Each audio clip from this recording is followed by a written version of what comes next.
Good day everyone! So ano nga ba ang layunin ng pag-aaralan natin ngayon? So ang ating layunin sa pag-aaral na ito ay ang ipaliwanag kung paano binabago ng lipunan ang relasyon ng tao. Ihambing ang iba't ibang anyo ng lipunan at mga individualidad sa pamamagitan ng magkaibang construction. Masusuri kung paano binabago ng sistemang panlipunan ang relasyon ng tao at ang lipunan. Ang ating unang gawain ay tinatawag na buuin mo ako. May mga puzzle po kayo na nabubuuin.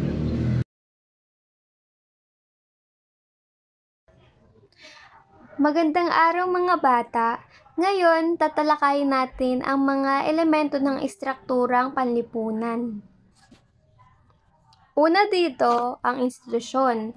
Ayon kay Charles Colley, ang institusyon ay organisadong sistema ng ugnayan sa isang lipunan.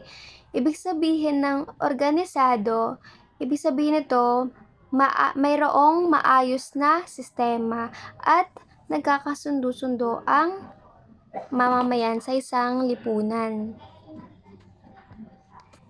Under sa institusyon, may tinatawag tayong institusyong panlipunan. At una na dito ang pamilya. Ano nga ba ang pamilya? Sa pamilya, dito unang nahuhubog ang pagkatao ng isang nilalang. And alam naman natin na ang pamilya ay basic unit ng isang lipunan. Ibig sabihin, kapag walang pamilya, walang tinatawag na lipunan.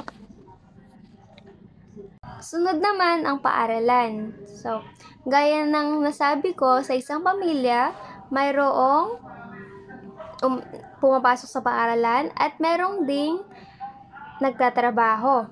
Ngayon, ang paaralan nagdudulot ng karunungan, nagpapaunlad ng kakayahan at patuloy na naghuhubog sa isang tao upang maging pakipakinabang na mamamayan.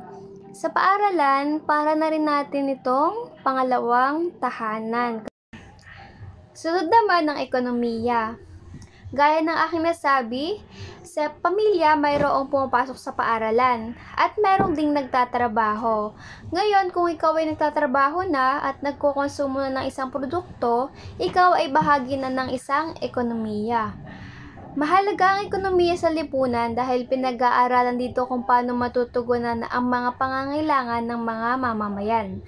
So, mahalaga na maganda ang pag-unlad ng ekonomiya sa isang bansa dahil dito nakabase yung estado ng pamumuhay ng mga mamamayan Pilipino. So, kung natatandaan nyo, sa mga nakalipas na buwan, nagkaroon tayo ng inflation or pagtaas ng bilihin.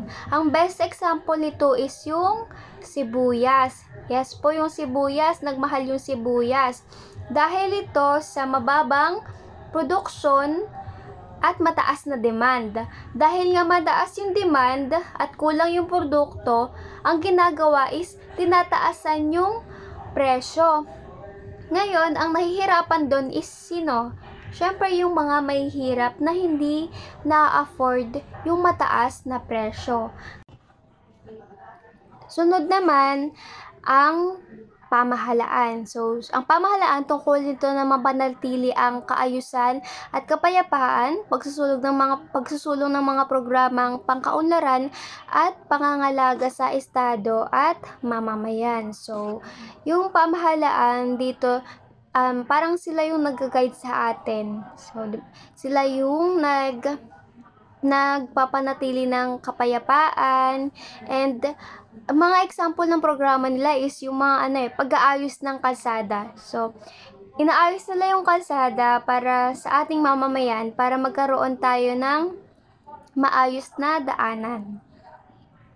Next, ang relihiyon. So, ano ba yung relihiyon?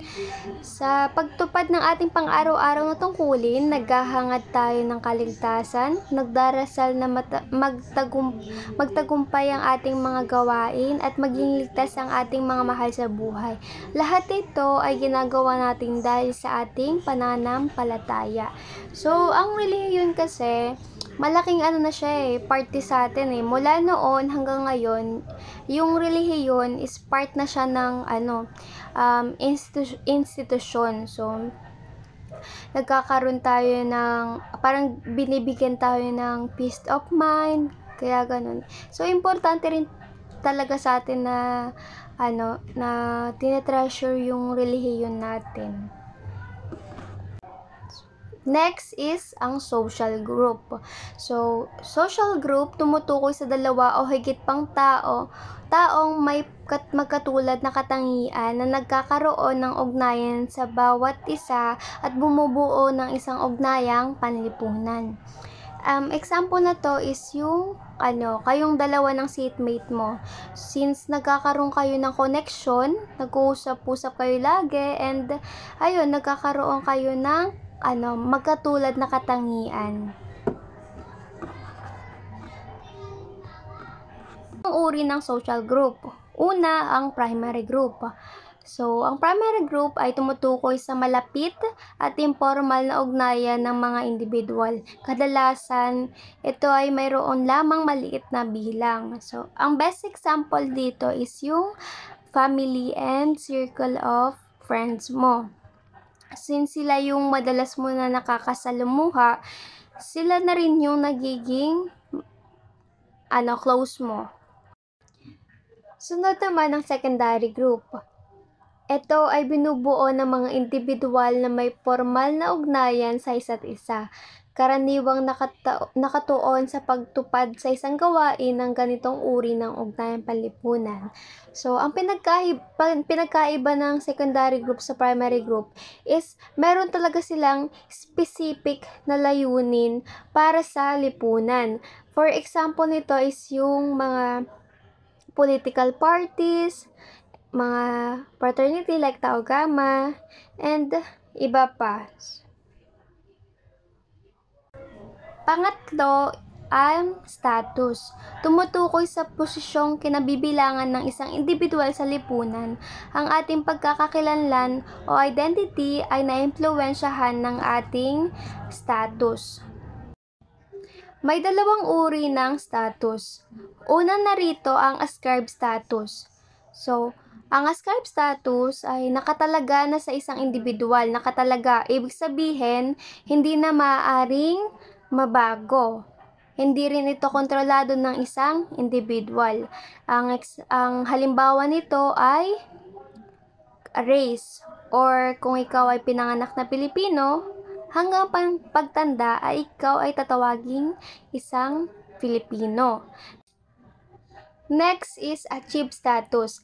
Nakatalaga sa isang individual sa bisa ng kanyang pagsusumikap, maaaring mabago ng isang individual ang kanyang achieved status. So, ang example nito is, kunyari, ikaw ay pinanganak na mahirap. From ascribed status, magiging achieved status kung ikaw ay nakapag-aral at yumaman. So, from ascribe, naging achieve. At panghuli, ang gampanin, o tinatawag natin sa Ingles na roles. Dito tumutukoy ang mga gampaning ito sa mga karapatan, obligasyon, at mga inasahan ng lipunan na kaakibat ng posisyon ng individual.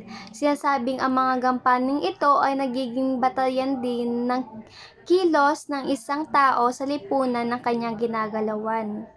Ang halimbawa nito is kayong mga estudyante. Ang gampanin nyo bilang estudyante ay pumasok sa paaralan na araw-araw, makinig sa guro. At ako namang guro, ang gampanin ko ay turuan kayo sa mga dapat nyong malaman at bigyan ng kaalaman. Another example is ang kapulisan. So, ang trabaho nila is gabayan at proteksyonan tayong mga Pilipino.